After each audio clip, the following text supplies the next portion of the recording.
Our story begins 3 years earlier, in 1817, on a prosperous farm in Adams, Tennessee. The Bell family, led by patriarch John Bell, were well-respected members of their community.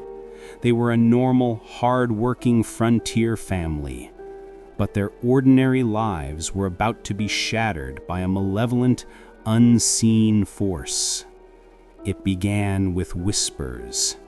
At first, the family heard strange, faint knocking sounds on the walls and doors of their log cabin. Then came the sound of something gnawing on their bedposts like a rat, but no rat was ever found. One day, while walking his fields, John Bell himself encountered a bizarre creature with the body of a dog and the head of a rabbit, which vanished when he tried to shoot it. The events were unsettling, but they tried to rationalize them. Soon, rationalization was no longer possible. The whispers grew into distinct, disembodied voices. The entity would sing hymns, then devolve into shrieking laughter. It began to target specific family members with its torment, focusing its hatred on 2 people: the father, John Bell, whom it called Old Jack, and his youngest, most beloved daughter, Betsy Bell. The haunting escalated from psychological torment to physical violence. The invisible entity would pull the children's hair, pinch them, and leave welts and handprints on their skin. Betsy suffered the most. She would be slapped, scratched, and thrown from her bed by an unseen force, her body contorting as if being stuck with pins. The family was living in a state of constant terror, prisoners in their own home, tormented by an enemy they could not see. The entity eventually gained a clear voice and an identity of sorts. When asked who it was, it claimed to be the witch of a disgruntled neighbor, Kate Batts, with whom John Bell had a business dispute. Because of this, the entity became known as Kate, or the Bell Witch. But its origin was never clear. It gave conflicting stories, sometimes claiming to be a demon, other times the spirit of a disturbed soul. What made this haunting unique was its intelligence and its public nature. Kate seemed to know the deepest secrets of everyone in the community. It could quote scripture from 2 different sermons being preached miles apart at the same time. It held complex, witty, and often vulgar conversations with visitors who flocked to the Bell farm, hoping to witness the supernatural.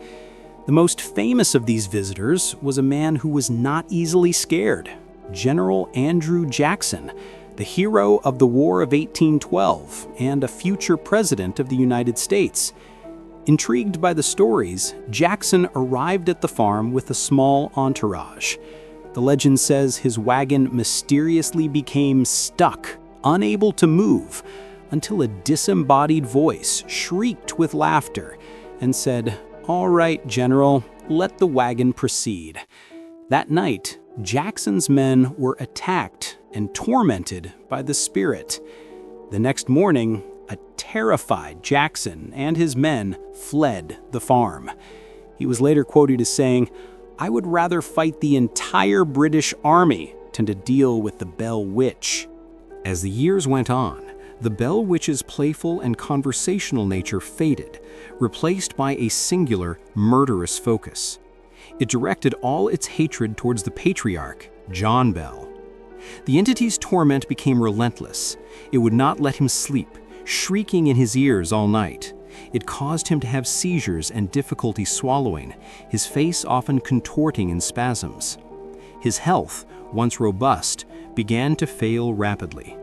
He was being systematically destroyed by an enemy he could neither see nor fight. In December of 1820, after years of this supernatural abuse, John Bell fell into a stupor and could not be woken. The family found the strange vial of dark liquid in the medicine cabinet. Immediately, the witch's voice boomed through the house, taking credit, proudly proclaiming that it had tricked John Bell into drinking a dose of poison. To test the claim, the family gave a single drop to their cat. The animal died almost instantly. The family, terrified and believing the liquid was cursed, threw the vial into the fireplace, where it burst into a brilliant blue-white flame and shot up the chimney. John Bell died the following day. But the witch's reign of terror was not over. At John Bell's funeral, as mourners sang hymns, the entity joined in, its loud, boisterous, and drunken-sounding voice overpowering everyone else, singing celebratory songs until the last handful of dirt was thrown on the grave. After the funeral, the witch said its goodbyes. It promised the family it would return in 7 years, and in 1828 it reportedly did, visiting with John Bell's son for several weeks.